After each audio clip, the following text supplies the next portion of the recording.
Boker Tov. Commençons par reprendre la halakha de la veille. Disons hier que Ma'alin Bakodesh de l'Omoridin, on monte dans la Kedusha, on ne descend pas, raison pour laquelle on commence par se vêtir du talit et ensuite des tefilines. Si par erreur on a sorti le tefilin de la boîte, on mettra les tefilines d'abord, sauf exception, comme une personne qui risque d'avoir honte, un représentant de la communauté, etc., et qui pourrait avoir honte de mettre les tefilines avant le talit, pour lequel il y a matière à être indulgent suivant les avis qui autoriseraient à mettre les tefilines de côté dans ce cas et à se vêtir du talit malgré tout en premier lieu.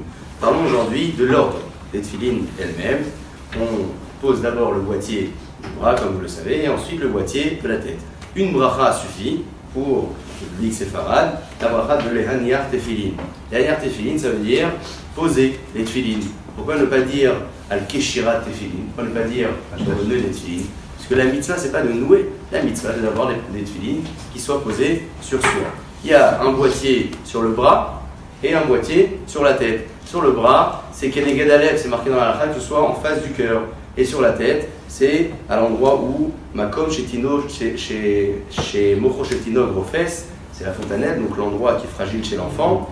Keneged Amor, la halakha dit, ça correspond donc à notre intellect. C'est une façon de démontrer à Kadosh Baruch Hu que notre cœur d'un côté, donc, nos désirs et notre intellect d'un autre côté sont tous les deux soumis à sa volonté. D'ailleurs, en parlant de la paracha des tefilines, vous savez qu'il y a 4 parachiotes différentes. La première, c'est la paracha de Kadeshli Kol Bechor, Ve'aya Ki Eviacha, la paracha de Shema, et enfin Ve'aya Im Shamoa. L'ordre de l'écriture diverge en fonction des avis, Rashi, Rabbeinu Tam, mais quoi qu'il en soit, vous remarquerez que dans le bras, c'est un seul parchemin sur lequel l'ensemble des parachiotes est écrit, et dans la tête, ce sont 4 parachiotes. Pourquoi? Puisque dans le bras, nous avons un seul sens, et dans la tête, nous avons les 4 autres. C'est une façon aussi de démontrer que l'ensemble des sens de l'homme doivent être soumis à la volonté d'Akadosh Baruch Hu, Buchim Tihiyu.